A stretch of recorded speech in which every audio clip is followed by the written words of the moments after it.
Saksikan breaking news hari ini. Kami akan menyajikan laporan langsung dari lapangan terkait insiden kecelakaan, keluhan jalan rusak, hingga kabar penutupan salah satu gerai retail. Tak hanya itu, di akhir segmen kami juga sudah menyiapkan rekomendasi destinasi wisata menarik untuk Anda. Inilah informasi terkini bersama tim reporter kami di lapangan.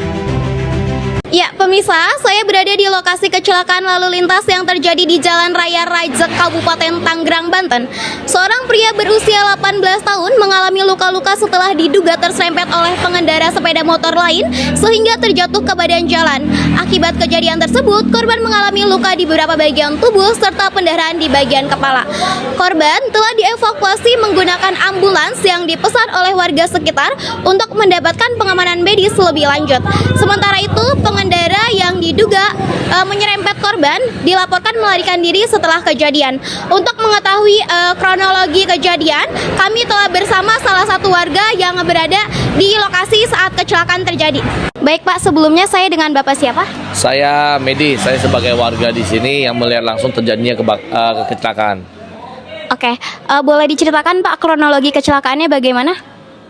Jadi tadinya itu ada dua motor jalan, terus ada motor lagi lewat, terus nyerempet, terus yang korban tuh kayaknya kehilangan keseimbangan, terus jatuh, kayaknya ada luka-luka di tangan sama di kepala.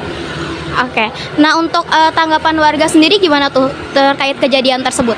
Ya setelah jatuh sih kita warga langsung datang ya, rame-rame terus geserin korban ke samping, kita tolong. Kita lihat apa yang terjadi, motor kita pinggirkan juga, terus kita telepon ambulans sih untuk pertolongannya. Baik Bapak, terima kasih ya. Oke. Permisa, berdasarkan keterangan saksi di lokasi, korban diduga terserempet pengendara sepeda motor lain hingga terjatuh dan mengalami luka-luka. Korban telah dibawa ke fasilitas kesehatan untuk mendapatkan penanganan lebih lanjut. Sementara pengendara yang diduga menyebabkan kecelakaan masih belum diketahui identitasnya karena meninggalkan lokasi saat kejadian. Warga berharap pelaku segera ditemukan dan bertanggung jawab atas peristiwa ini. Dari Jalan Raya Rajek, Kabupaten Tanggerang, Banten, saya Rifdarsi Aulia melaporkan.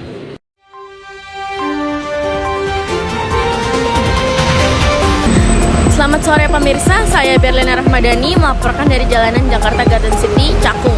Kerusakan jalan pada ruas ini membuat banyak pengguna jalan memilih untuk menghindari jalan tersebut. Akibatnya, jalan alternatif mengalami kenaikan volume kendaraan yang menyebabkan kemacetan arus lalu lintas. Jalan yang dipenuhi lubang dan permukaan tidak rata membuat pengguna jalan merasa khawatir melintas di kawasan ini. Banyak pengendara yang akhirnya memilih jalur alternatif demi keselamatan. Namun, meningkatnya jumlah kendaraan di jalur pengalihan justru memicu kemacetan yang cukup panjang, terutama pada jam sibuk. Kondisi ini dikeluhkan masyarakat karena memperlambat waktu tempuh dan mengganggu aktivitas sehari-hari. Masyarakat sekitar berharap pemerintah setempat dapat segera memperbaiki jalanan yang rusak agar arus lalu lintas dapat kembali normal serta kemacetan pada jalur alternatif dapat teratasi. Demikian laporan saya dari Jalan Jakarta Garden City, Cakung. Saya Berlina Rahmadani melaporkan.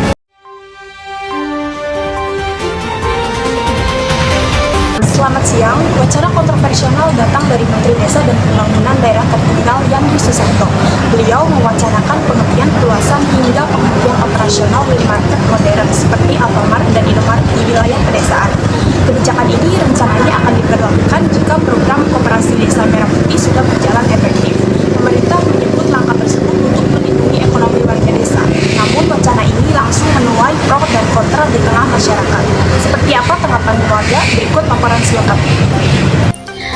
Wacana ini langsung memicu tanggapan berbeda dari masyarakat. Pihak pro menilai kebijakan ini penting untuk melindungi usaha kecil desa. Mereka berharap koperasi bisa menyediakan barang lengkap dengan harga bersaing sehingga keuntungan tetap dinikmati warga desa. Pihak kontra khawatir pembatasan ini justru mengurangi pilihan dan kenyamanan konsumen. Warga menyebut minimarket modern punya harga lebih stabil, buka lebih lama, dan memudahkan kebutuhan sehari-hari. Kalau menurut saya sih karena dari pihak Alfamart dan Indomaret itu mereka punya pegawai, jadi kalau misal program ini langsung diterapkan itu sebenarnya kurang cocok, jadi perlu didiskusikan lagi karena mereka juga punya SDM gitu. Jadi lebih baik supaya tidak ada kerugian kedua belah pihak antara Alfamart selaku pemberi kerja ataupun kepala lapangan kerja, perlu adanya diskusi lebih lanjut antara pemerintah dan pihak yang terkait.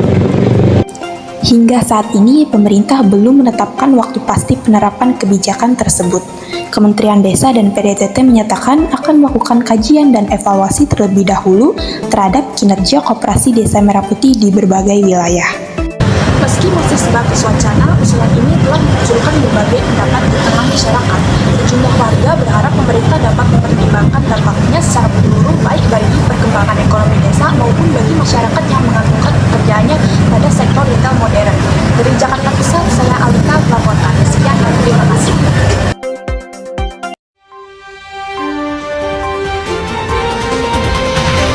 Shalom Om Swastiastu, Namo Buddhaya, salam kebajikan bagi kita semua. Lapang Sempur di Kota Bogor terus menjadi salah satu destinasi favorit bagi masyarakat.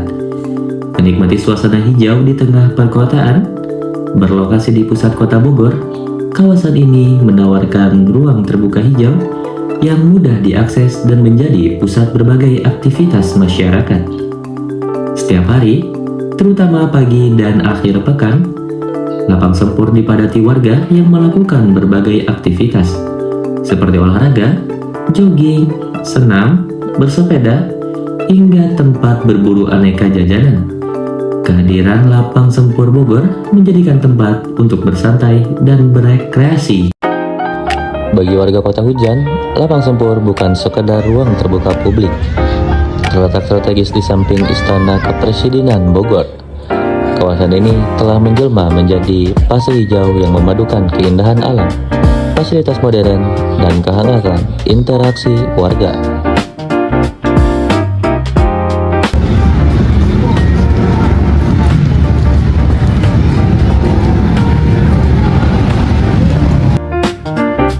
Dengan pengelolaan yang bersih dan tertata, Lapang Sempur berhasil membuktikan bahwa sebuah ruang publik mampu menjadi identitas keindahan kota sekaligus ruang bahagia warganya. Bagi wisatawan yang berkunjung ke Bogor, menikmati sore di Lapang Sempur adalah agenda yang tidak boleh dilewatkan. Baik pemirsa, kali ini saya Dias Bayu Setiaji melaporkan. Saya akan mewawancarai salah satu pengunjung yang ada di kawasan daerah ini. Halo kakak, boleh minta waktunya sebentar? Boleh. Dengan siapa kali ini saya? Nisma Nabila. Oh, kakak Nisma Nabila. Kalau boleh tahu kakak Nisma Nabilanya dari mana nih? Kebetulan saya bukan orang Bogor, tapi saya dari Jakarta. Saya mau healing aja sih ke Bogor, ke Sempur. Wah, kakaknya jauh-jauh nih dari Jakarta, healingnya ke daerah Bogor. Baik kakak, izinkan saya memberikan beberapa pertanyaan. Pertanyaan yang pertama mungkin apa sih yang kakak rasakan pertama kali kakak datang ke daerah Lapangan Sempur Bogor ini?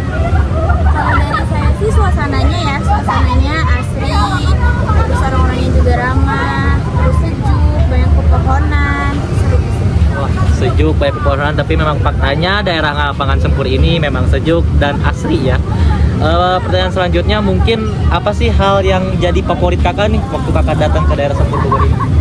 Jujur jajanannya banyak, jadi seru gitu. Kita bisa jajan makanan pedas ada, makanan manis ada. Kalau makanan favorit yang saya suka ada cimol, ya biasa.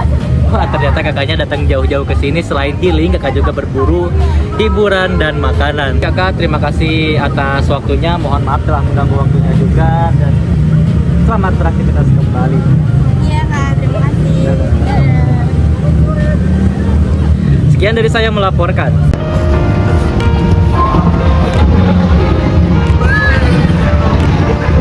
Ya pemirsa, keindahan Lapangan Sempur memang memiliki daya pikat tersendiri. Bukan cuma visualnya yang memanjakan mata, tapi juga tentang bagaimana tempat ini menyatukan kebahagiaan warganya dalam satu harmoni yang damai.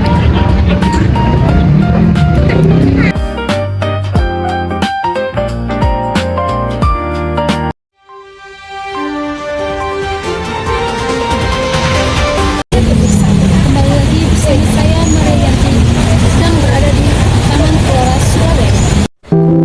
Taman ini menjadi salah satu destinasi favorit warga untuk berolahraga. keluarga dan teman-teman juga menjadi penyandang polusi udara dan emisi oksigen berkat tingginya ratusan jenis penyakit di laut. Taman ini juga menyediakan parkiran gratis jalur road mini laut. Selain itu, taman ini sempat dijuluki sebagai Sayur Park karena dilengkapi dengan fasilitas ruang pembelajaran yang tinggi dan akses internet. Pendapat pengunjung mengenai fasilitas dan kenyamanan taman ini, saya akan berbincang dengan salah satu pengunjung. Selamat sore Kak, boleh diperkenalkan namanya? Halo Kak, selamat sore. Perkenalkan nama saya Dila. Sudah sering berkunjung ke Taman Flora ini? Cukup sering, apalagi di akhir pekan bersama teman-teman. Menurut Kakak, apa yang membuat Taman Flora menarik untuk dikunjungi? Tempatnya bersih, terus nyaman, banyak pohonan. Apa harapan Kakak untuk Taman Flora ini ke depannya? Semoga fasilitasnya terus dijaga agar semakin nyaman dan bersih sampai nanti. Terima kasih Kak. Dari hasil wawancara tadi, dapat diketahui bahwa Taman Flora Beratang memberi manfaat sebagai sarana rekreasi dan ruang terbuka hijau yang nyaman bagi masyarakat. Diharapkan fasilitas dan kebersihan taman dapat terus dijaga, tetap menjadi tempat favorit warga Surabaya. Saya Maria Yanti melaporkan.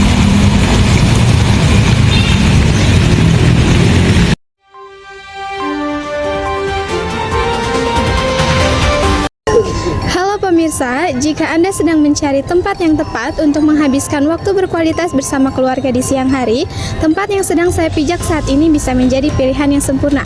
Di bawah rimbunnya pepohonan dan hembusan angin yang sejuk, saat ini saya sedang berada di kawasan wisata legendaris di Tasikmalaya, yaitu Situ Gede. Situ Gede bukan sekedar hamparan air seluas puluhan hektar. Bagi warga lokal maupun wisatawan, tempat ini adalah ruang bernafas yang sangat ramah untuk semua generasi. Memasuki pukul 10 siang, suasana di sini justru terasa sangat menyegarkan.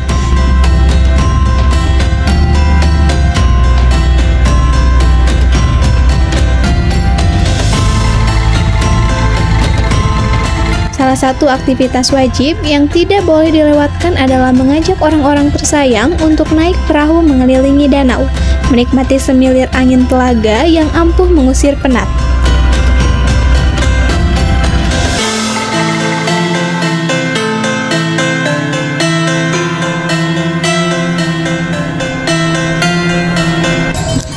Setelah puas berkeliling, agenda yang paling dinanti tentu saja adalah makan siang. Di sini saya sudah bersama salah satu pengunjung, yaitu keluarga saya sendiri. Bagaimana kesan-kesannya menikmati kuliner di pinggir danau Situ Gede siang ini?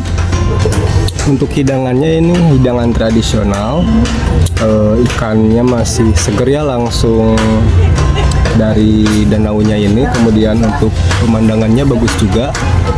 Pokoknya kalau kesini pasti pengen lama-lama sama keluarga di sini, betah pokoknya begitu. Dengan harga tiket yang sangat terjangkau, Situ Gede membuktikan bahwa kebahagiaan dan keindahan alam tidak harus dibayar mahal. Tempat ini selalu sukses menawarkan kedamaian dan kehangatan bagi setiap pengunjung yang datang. Jadi, jika Anda memiliki waktu luang di siang hari ini, tidak ada salahnya untuk meluangkan waktu agar merasakan langsung kehangatan alam dan kuliner langsung di sini bersama keluarga tercinta. Dari Situ Gede Tasikmalaya, saya Anissa Maulidah dan juru kamera Tini kembali ke studio.